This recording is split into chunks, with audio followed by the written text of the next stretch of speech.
రోజుకి 80 లక్షల నుండి కోటి మంది వరకు వ్యూయర్స్ ఉన్న సుమన్ టీవీ నెట్వర్క్తో కలిసి మీరు నడవాలనుకుంటున్నారా? అయితే స్క్రీన్ పైన కనిపిస్తున్న ఈమెయిల్ ఐడి అలాగే ఫోన్ నెంబర్కి కాంటాక్ట్ చేయండి. నమస్కారం. గుప్త దేవాలయాల రహస్యాల కార్యక్రమానికి స్వాగతం. ఇవాళ మన కార్యక్రమంలో భాగంగా పిఠాపురం దేవస్థానం గురించి సమగ్ర వివరాలను మనకు తెలియచేయడానికి ప్రస్తుతం మనతో పాటు ఉన్నారు ప్రముఖ జ్యోతిష్యులు, ఆధ్యాత్మికవేత్త బ్రహ్మశ్రీ మారెళ్ళ రవిశాస్త్రి గారు. వారిని అడిగి పిఠాపురం దేవస్థానం గురించి సమగ్ర విషయాలను తెలుసుకుందాం. నమస్కారం గురుగారు. నమస్తే. ఎలా ఉన్నారు? చాలా బాగున్నా. గురుగారు, మనం గుప్త దేవాలయాల రహస్యాల్లో భాగంగా ఒక్కొక్క దేవాలయం గురించి మనం తెలుసుకోబోతున్నాం. అయితే పిఠాపురం దేవస్థానం గురించి మాకు తెలియజేస్తానంటున్నారు, వివరాలు తెలియజేస్తారా? పిఠాపురము అనేది ఆ ఊరు పేరు వింటమే చాలా అదృష్టం.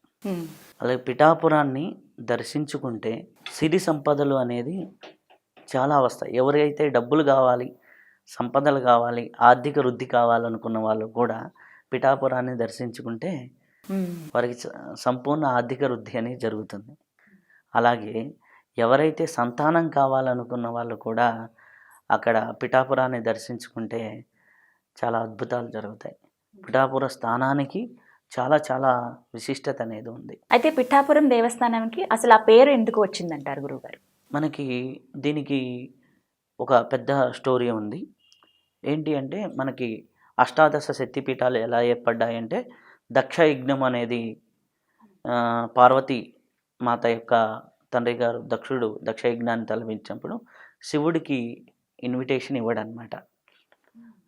శివుడిని ఆవాహనించినప్పుడు అప్పుడు ఆటోమేటిక్గా పార్వతీదేవిని వెళ్ళొద్దని శివుడు చెప్తాడు. కానీ తండ్రి మీద మమకారంతో, పుట్టింటి మీద మమకారంతో వెళ్తుంది. వెళ్ళిన తర్వాత తండ్రి శివుణ్ణి అవమానించడం, అప్పుడు ఆమె శరీర త్యాగం చేస్తుంది. అప్పుడు ఈ యొక్క శరీరం 18 భాగాలుగా విడిపోయి ఈ దేశం మొత్తం మీద పడటం జరిగింది. ఈ 18 భాగాలు ఎక్కడెక్కడ పడ్డాయో వాటిని ఈ శక్తిపీఠాలు, 18 శక్తిపీఠాలు అంటారు. అయితే ఈ యొక్క పీఠ భాగం, మనం కూర్చునే ఈ యొక్క భాగం ఏదైతే ఉంటుందో ఆ పీఠ భాగం ఈ యొక్క స్థలంలో పడింది కాబట్టి దీన్ని పిఠాపురము అన్నారు. ఇక్కడ ఆ పిఠాపురంలో అమ్మవారు దశమ శక్తిపీఠం కింద కొలవబడుతుంది. పదవ శక్తిపీఠం పిఠాపురం అన్నమాట. అలాగే దగ్గరలో దాక్షారామం కూడా శక్తిపీఠమే. ఇక్కడ ఏంటంటే పురుహూత దేవి అంటారు. అమ్మవారు ఆ రూపంలో అక్కడ ఉంటుంది. ఇది భూమి లోపల నిక్షిప్తమై ఉంది అంటారు. భూమి లోపల నిక్షిప్తమైంది. ఎగ్జాక్ట్ టెంపుల్ ఎక్కడనో తెలియదు. కాబట్టి కొంతమంది ఊళ్ళో ఒక టెంపుల్ కింద అక్కడ ఉంది. కానీ కుకుటేశ్వర ఆలయంలో కూడా అమ్మవారిని ప్రతిష్ఠించడం జరిగింది. కానీ ఎగ్జాక్ట్ టెంపుల్ ఎక్కడ అనేది తెలియదు. కానీ యాక్చువల్గా మనకి ఎనర్జీ పరంగా వెళ్ళి దర్శించుకున్నప్పుడు ఊళ్ళో ఉన్నటువంటి టెంపుల్ దగ్గరే చాలా ఎనర్జీ అనేది తెలుస్తూ ఉంటుంది. శక్తిపీఠం అనేది ఆ పిఠాపురంలో ఈ యొక్క అమ్మవారి స్థలం కింద చాలా విశిష్టత ఉంది. కాబట్టి అక్కడికి ఎవరైనా వెళ్తే ఆటోమేటిక్గా అమ్మవారి శక్తిపీఠానికి వెళ్తే ఏమవుతుంది, ఆటోమేటిక్గా శక్తి అనేది రైజ్ అవుతుంది. శక్తి అయినప్పుడు ఆటోమేటిక్గా వారి ఆర్థిక వృద్ధి అనేది జరుగుతూ ఉంటుంది. అలాగే పిఠాపురం అనగానే శ్రీపాద వల్లభుని వృత్తాంతం గురించి చెప్తూ ఉంటారు. అసలు శ్రీపాద వల్లభుని వృత్తాంతం ఏమిటండి? శ్రీపాద వల్లభులు పిఠాపురంలో మనకి కుకుడేశ్వర ఆలయంలో మనకి దత్తాత్రేయుల వారు స్వయంభువుగా ఉంటారు. అక్కడ దత్తాత్రేయుల వారిని దర్శించుకున్న చాలా అద్భుతమైన ఫలితాలు ఉంటాయి. అలాగే దత్తాత్రేయ పాదుకుల్ని స్పర్శించినా కానీ చాలా గురుగ్రహ దోషం ఉన్న వాళ్ళకి కూడా చాలా ఉపశాంతి కలుగుతూ ఉంటుంది. అయితే ఈ దత్తాత్రేయుల్ని ఆరాధిస్తున్నటువంటి సుమతి గారు, అలాగే అయ్యప్ప రాజు గారు, అయ్యప్ప శర్మ గారు అనుకునేట్లో ఉంటుంది. వారిద్దరు దంపతులు దత్తాత్రేయులు వారే మాకు సంతానంగా కావాలని తపస్సు చేస్తారు. 13వ శతాబ్దంలో శ్రీపాద వల్లభులు గారు జన్మించడం జరిగింది. ఆ తర్వాత 16 ఏళ్ల వయసు వరకు అక్కడ తాతగారితోనూ వేద పాఠాలు నేర్చుకోవడం అంతా, అక్కడ కొన్ని మాయలు ఇవన్నీ చూపిస్తాడు. ఆ తర్వాత 16వ సంవత్సరం నుంచి కురువపురము అనేసి, ఇప్పుడు మహబూబ్ నగర్ ఎండింగ్, అంటే తెలంగాణ రాష్ట్రంలో మహబూబ్ నగర్ ఎండింగ్లో అటు కురువపురం అనేది కృష్ణానది మధ్యలో ఒక దీవిలాగా ఉంటుంది. అక్కడ అది కర్ణాటకలో ఉంటుంది. ఇటుపక్కేమో శ్రీపాద వల్లభాపురం అంటారు, అటుపక్క కురువపురం అంటారు. ఆ కురువపురంలో మిగిలిన 16 సంవత్సరాలు ఉండి ఆయన జన్మించింది వినాయక చవితి రోజున, అంతర్ధానమైంది ఈ దీపావళి అమావాస్యకి ముందర వచ్చేటటువంటి ద్వాదశి రోజున కృష్ణానదిలోకి దిగేసి అంతర్ధానమయ్యారు 32 సంవత్సరాల వయసులో అనేసి వారి చరిత్ర మొత్తం కూడా డీటెయిల్గా ఉంది. ఆ కురువపురంలో దేవతలకి దర్బార్ చేసేవాళ్ళు, శ్రీపాద వల్లభాపురం అంటే నదికి యువతల పక్క మనుషులకి దర్బార్ చేశారు. దర్బార్ అంటే టీచింగ్స్ అనమాట చేసేవారు. ఇక్కడ మటుకు వారు తల్లి అక్కడ జన్మించిన తర్వాత 16 ఏళ్ళ వరకు అక్కడ ఉంటాం. అక్కడ ఇప్పటికీ కూడా దేవస్థానం అనేది ఉంది, శ్రీపాద వల్లభుడి సంస్థానం అంటారు. అది వేణుగోపాల స్వామి గుడి పక్కనే ఉంటుంది. అక్కడకి ఎవరైనా వెళ్ళి దర్శనం చేసుకున్నా అక్కడ ఔదుంబర వృక్షం అంటే మేడి చెట్టు అనేది ఉంటుంది. ఆ మేడి చెట్టు దగ్గర ఎవరైనా కానీ కొంతసేపు కూర్చొని మెడిటేషన్ చేసినా కానీ వారికి ఆ కాస్మిక్ రేస్ అనేది బాడీలోకి ప్రవేశించి వారికి ఉన్నటువంటి ఈ యొక్క స్వాదిష్టాన చక్రాన్ని బాగా యాక్టివేట్ చేస్తుంది. దానివల్ల ఈ యొక్క ఆర్థికపరమైనటువంటి ఇవి, అలాగే ఈ యొక్క స్వాదిష్టాన చక్రములు ఇంకా సర్పానికి సంబంధించి సుబ్రహ్మణ్య స్వామి దోషాలు ఇట్లాంటివి ఉంటాయి. అలాగే ఒక గురు పరంపరలో దత్తావతారాల్లో మొదటి అవతారం శ్రీపాద వల్లభుడు.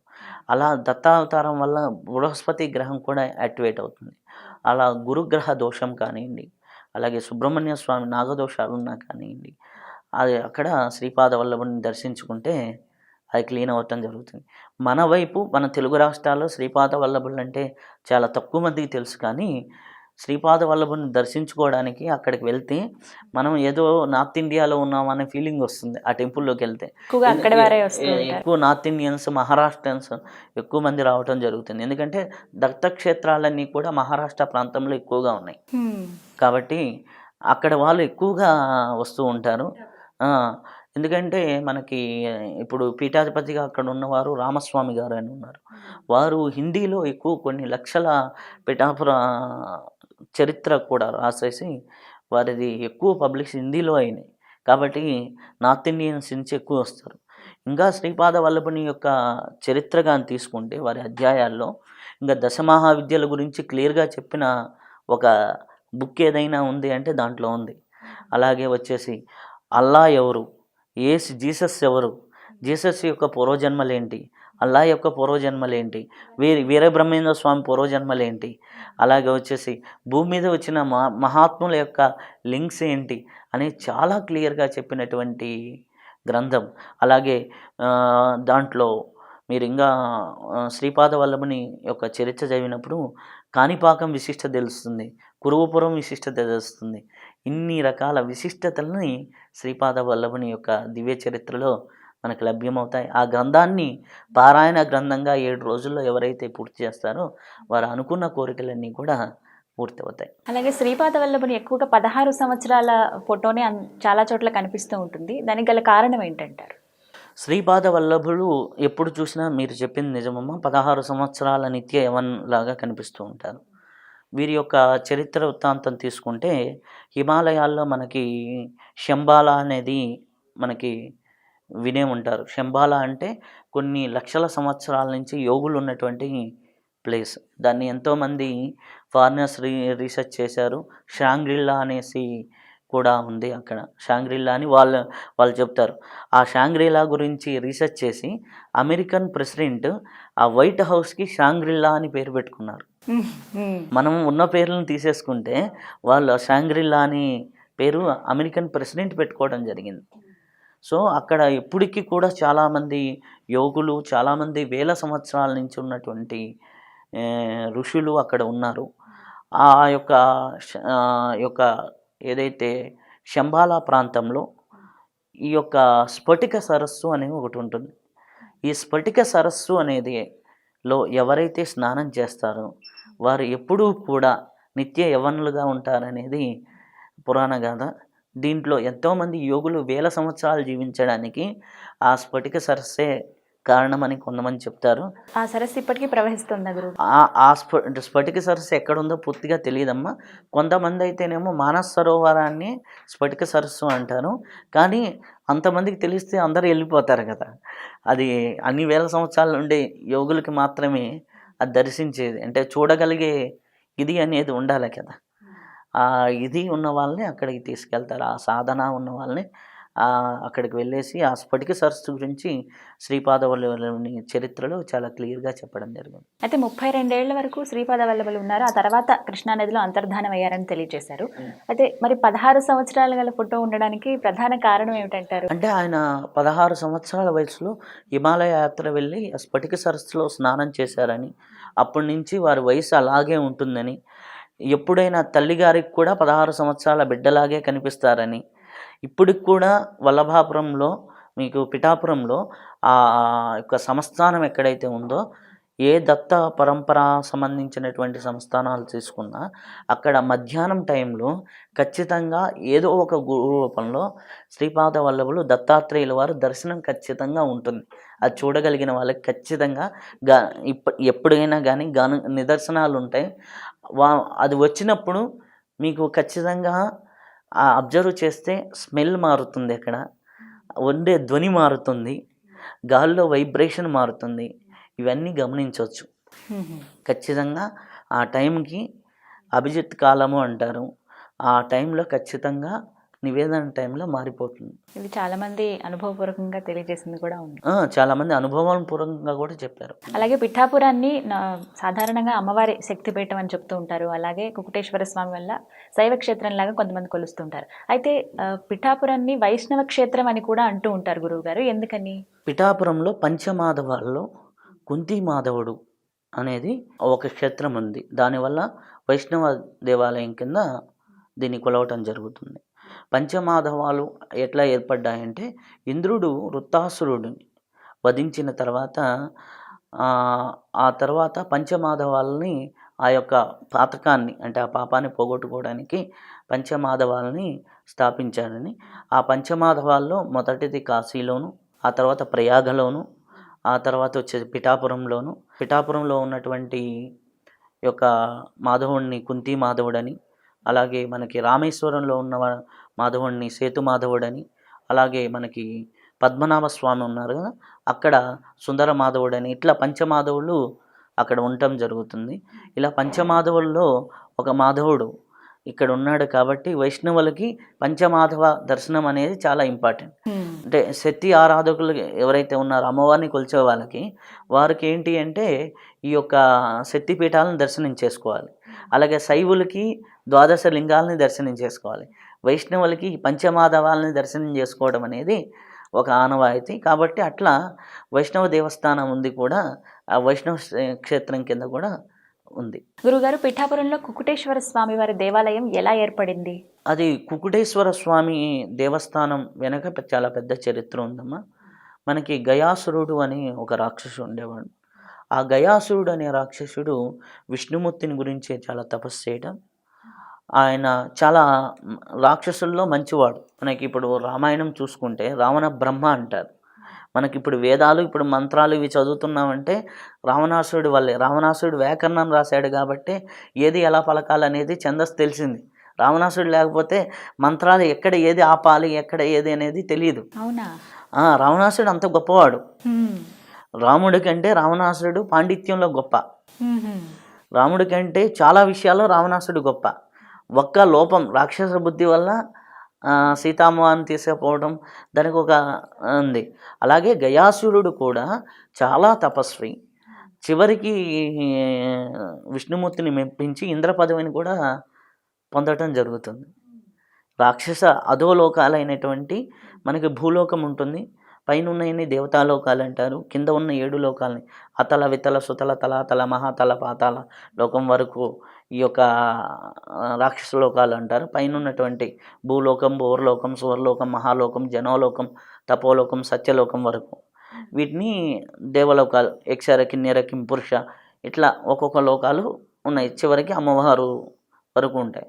అయితే ఈ యొక్క అధోలోకాల్లో నుంచి తపస్సు చేసి ఊర్ధ్వలోకాల్లో ఉన్న ఇంద్రలోకం దాకా ఎదిగిన వ్యక్తి గయాసుడు. కానీ గయాసుడు మంచివాడే, కానీ చుట్టూ ఉన్నటువంటి రాక్షస అంశ మొత్తం వాళ్ళ బుద్ధులు వాళ్ళకు ఉంటాయి కదా, వాళ్ళ వల్ల ఎంతోమందికి ఇబ్బంది కలుగుతూ ఉంటే అప్పుడు ఇంద్రుడు తపస్సు చేస్తాడనమాట. తపస్సు చేసి ఇంద్రుడు ఈ యొక్క విష్ణుమూర్తి గురించి, త్రిమూర్తుల గురించి తపస్సు చేయగా అప్పుడు ముగ్గురు ప్రత్యక్షమవుతాడు. గయాసుడి వల్ల జరుగుతున్న ఇబ్బంది వాళ్ళకి చెప్తారు. అప్పటికి గయాసుడి యొక్క దేహమే పెద్ద క్షేత్రం అయి ఉంటుంది, అంత పవర్ఫుల్ గయాసుడు. అయితే అప్పుడు ఈ యొక్క ముగ్గురు కూడా త్రిమూర్తులు ఒక ముగ్గురు బ్రాహ్మణుల రూపంలో వెళ్ళేసి ఆ గయాసుడిని అడుగుతారనమాట. ఈ భూమండలంలో ఏ క్షేత్రంలో కొన్ని యజ్ఞం చేద్దామంటే ఈ యొక్క ఆ శక్తికి భూమి తట్టుకోలేదు, దానికి నీ సహకారం కావాలి అంటారు. అప్పుడు ఈయన ఏం చేస్తారు అంటే, ఈయన ఒక శరీరాన్ని నా శరీరమే క్షేత్రంగా చేసుకోండి అనేసి ఆయన శరీరాన్ని 1000 యోజనాల పొడవు పెంచుతారంటారు. అంటే దాదాపులో 1500 కిలోమీటర్లు. ఆయన తల భాగం గయలో, మధ్యలో నడుం భాగం నాభిస్థానం వచ్చేసి ఓజ్పూర్ అని ఒరిస్సాలో, పాదుకలు వచ్చేసి పిఠాపురంలో ఉంటాయి. అంటే అంత శరీరాన్ని పెంచుతారు. అయితే ఎట్లయినా వీళ్ళ టార్గెట్ ఏంటి, ఈ యొక్క బ్రహ్మ విష్ణు మహేశ్వరుల యొక్క టార్గెట్ ఈ యొక్క ఎన్ని ఎట్లాగైనా వధించాలి అన్నప్పుడు ఏంది, ఒక కండిషన్ పెట్టుకుంటారు, మీరు 7 రోజులు కదలకూడదు అని గయాసుడికి చెప్తే సరేనని 7 రోజులు కదలకుండా గయాసుడు అలానే తన శరీరాన్ని పెంచి యజ్ఞానికి ఇచ్చేస్తాడు. 7 రోజుల్లో కదిలితే మటుకు నిన్ను వధిస్తాము అని చెబుతారు. ఓకే, 7 రోజులు తన తపస్సుతో ఎంత యజ్ఞం మంటలు తన శరీరం మీద మండుతున్నా 6 రోజులు పూర్తయిపోతుంది, చిన్న కూడా కదలడు. అంటే ఎంత ఇది ఉండాలి. అలా ఆయన 6 రోజులు అయిపోయింది. 7వ రోజు ఎట్లా, అప్పుడు శివుడు కోడి రూపం దాల్చి ఆయన కౌంట్ ఏం పెట్టుకుంటాడు, కోడి కూస్తే ఒక రోజు అయిపోయినట్టు. అలా గయాసురుడు వింటూ ఉంటాడు.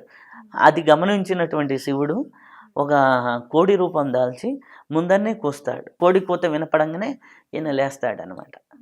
లేవంగానే నువ్వు లేచావు కాబట్టి నేను వధిస్తున్నావంటే అప్పుడు అర్థమైపోతుంది గయాసుడికి, వచ్చిన వాళ్ళు బ్రహ్మ విష్ణు మహేశ్వరులు, వాళ్ళతో వాళ్ళతో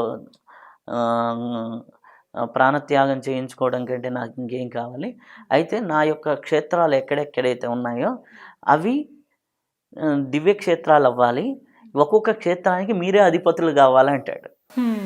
సరేనని ఇస్తారనమాట. అలా ఈ యొక్క 3 భాగాలు, తల భాగం మనకున్న ఒరిజినల్ గయ, అక్కడ విష్ణు దేవాలయం ఉంటుంది. ఈ నాభిస్థానం ఎక్కడైతే ఉందో ఓజ్పూర్ ఒరిస్సాలో ఉంటుంది. అక్కడ ఎక్కడైతే ఉంటుందో అక్కడ మనకి బ్రహ్మ అధిపతిగా ఉంటాడు. అక్కడ యజ్ఞ రూపంలో బ్రహ్మ అంటే విగ్రహ రూపంలో ఉండడు, యజ్ఞ రూపంలో ఉంటాడు.